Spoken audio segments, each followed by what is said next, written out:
اعظم وقوف عرفہ آج ادا کیا جائے گا۔ مناسک حج کے دوران کورونا سے بچاؤ کے حفاظتی اقدامات۔ عازمین رات مینا میں قیام کریں گے۔ فجر کی نماز کی ادائیگی کے بعد وقوف عرفہ کے لیے روانہ ہوں گے۔ کورونا کے باعث صرف سعودی عرب میں مقیم افراد ہی حج ادا کر رہے ہیں۔ پاکستانی عوام بھی اس سال حج نہ کر سکے، وہ ٹی وی پر حج کے مناظر دیکھ کر آنکھیں ٹھنڈی کریں گے۔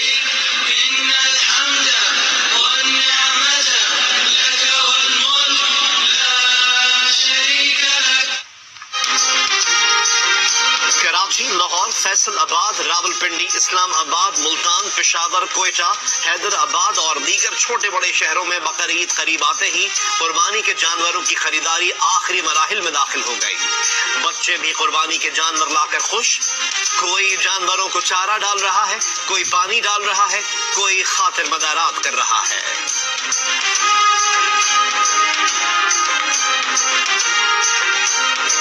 عید قرباں پر چھریوں اور بغدوں کی قیمتیں بھی دگنی۔ فیصل آباد ہو یا گوجرانوالہ، جانوروں کو ذبح کرنے کے لیے پرانی چھریاں تیز کرانے پر لوگوں کا انحصار۔ لوہاروں سے زیادہ دھار تیز کرنے والوں کا کاروبار چمک اٹھا۔ حیدرآباد اور سکھر سمیت سندھ میں قصائیوں کے ریٹ نرالے۔ دبلے پتلے بکروں کو ذبح کرنے کے لیے گائے کو ذبح کرنے کے ریٹ پر بکنگ شروع کر دی۔ میٹھی عید کی طرح عید قرباں پر بھی ملتان سمیت ملک بھر میں ٹماٹر، ہری مرچ، ادرک اور لہسن کی قیمتوں میں اضافہ۔ شہری سبزی والوں کے رحم و کرم پر آ گئے۔ عید الاضحیٰ پر ملک بھر کے ہوائی اڈوں پر پرندوں کے طیاروں سے ٹکرانے کے واقعات میں اضافے کے خدشات۔ فیصل آباد میں ایئرپورٹ اور ضلعی انتظامیہ نے لوگوں میں آگاہی مہم شروع کر دی۔ پمفلٹ تقسیم کیے۔ مساجد سے آلائشیں ایئرپورٹ کے قریب نہ پھینکنے کے اعلان کروائے گئے۔ فوری گندگی اٹھانے کے لیے اسکواڈ بھی بن گئے۔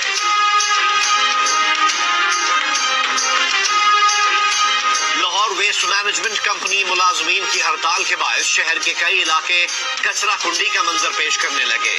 کئی روز سے صفائی نہ ہونے کی وجہ سے لوگوں کو بدبو اور گندگی نے پریشان کر دیا۔ LWMC انتظامیہ کا کہنا ہے کہ ملازمین نے تنخواہیں ملنے کے بعد ہڑتال ختم کر دی ہے۔ شہر میں صفائی آپریشن شروع کر دیا گیا ہے۔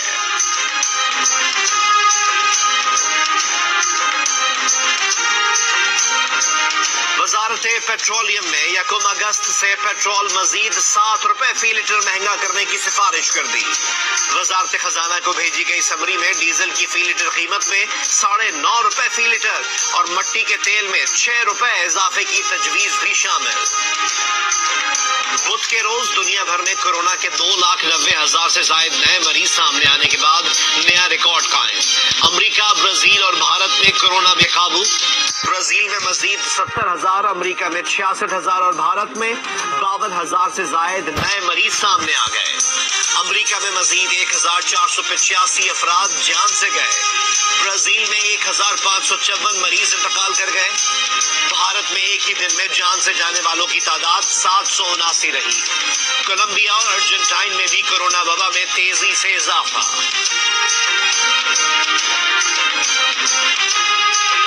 ایک گھنٹے میں وزیر اعظم کے 2 معاونین خصوصی مستعفی۔ ڈاکٹر ظفر مرزا اور تانیہ دروس کے استعفے وزیر اعظم نے منظور کر لیے۔ ڈاکٹر ظفر مرزا نے کہا وہ عمران خان کی خصوصی دعوت پر ورلڈ ہیلتھ آرگنائزیشن چھوڑ کر پاکستان آئے۔ انہیں 1.5 سال کے عرصے میں کئی الزامات کا سامنا رہا۔ معاون خصوصی تانیہ دروس نے اپنے استعفے میں لکھا کہ ان کی دوہری شہریت پر سوالات اٹھائے گئے۔ وہ پاکستان میں خدمت کے جذبے سے آئی تھیں۔ عوامی مفاد کی خاطر عہدے سے استعفیٰ دیا۔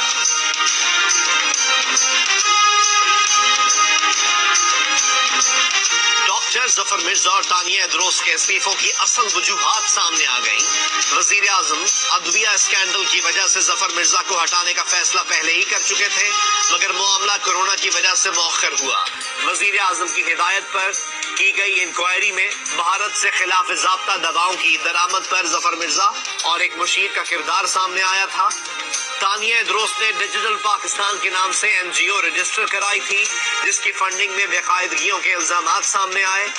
وزیر اعظم کے حکم پر کی گئی تحقیقات میں تانیہ دروس الزامات سے بری الذمہ نہ ہو سکی۔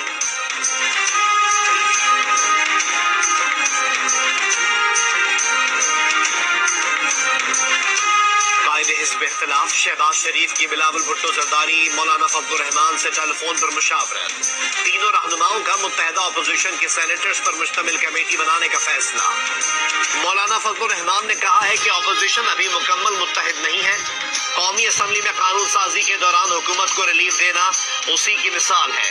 اس وقت اپوزیشن کو نہ ریلیف لینا چاہیے نہ ریلیف دینا چاہیے۔ وزیر اعظم عمران خان کی چیئرمین NDMA کو فوری طور پر کراچی جانے کی ہدایت، کہا وہ کراچی میں حالیہ بارش کے بعد پیدا صورتحال کو ٹھیک کرے۔ گورنر سندھ عمران اسماعیل نے کہا ہے کہ وزیر اعظم کراچی کے معاملے پر بہت سنجیدہ ہے۔ پروگرام آج شاہ زیب خانزادہ کے ساتھ میں گورنر سندھ کا کہنا تھا کہ وہ کراچی کے لیے 2 میگا پروجیکٹ وزیر اعظم کو دے کر آئے ہیں، جس کی منظوری کے بعد اسے پایہ تکمیل تک پہنچایا جائے گا۔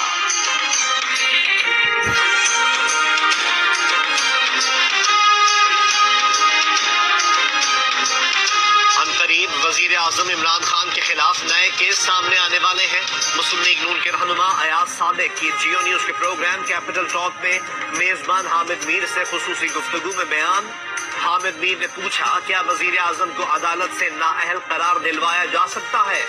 ایاز صادق نے کہا جی ہاں، کہا فیٹف بل پر بھی حکومت کو مشکل ہوگی۔ FATF قانون سازی کے لیے سینٹ کا اجلاس آج صبح 10 بجے طلب۔ انسداد دہشت گردی ترمیمی بل پر قائمہ کمیٹی قانون و انصاف کی رپورٹ۔ اقوام متحدہ سیکیورٹی کونسل ترمیمی بل پر قائمہ کمیٹی قانون و انصاف کی رپورٹ پیش کی جائے گی۔ انسداد دہشت گردی ایکٹ میں ترمیم کا بل اور اقوام متحدہ سلامتی کونسل ایکٹ میں ترمیم کے بل منظوری کے لیے پیش کیے جائیں گے۔ حکومت کا آج پارلیمنٹ کا مشترکہ اجلاس بلانے کا بھی فیصلہ۔ مشترکہ اجلاس سپہر 3 بجے ہوگا۔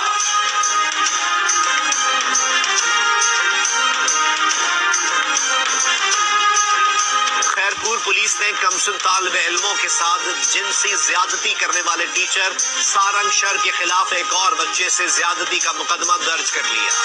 ملزم ٹیچر جنسی زیادتی کے 2 مقدمات میں 12 روزہ جسمانی ریمانڈ میں پولیس کی تحویل میں ہے۔ حکومتی دعوے دھرے کے دھرے رہ گئے۔ 1 کلو چینی کی قیمت 95 روپے تک پہنچ گئی۔ لاہور کے اکثر علاقوں میں دکانوں پر چینی غائب، جہاں مل رہی ہے وہاں چینی 90 روپے کلو سے 95 روپے کلو میں فروخت۔ شہریوں کا کہنا ہے کہ چینی کی قیمت بڑھتی جا رہی ہے، کوئی پوچھنے والا نہیں۔ دکاندار کہتے ہیں چینی منڈی سے مہنگی مل رہی ہے، سستی کیسے بیچیں؟ ایڈیٹر ان چیف جنگ اور جیو گروپ میر شکیل الرحمان 139 روز سے قید میں۔ میر شکیل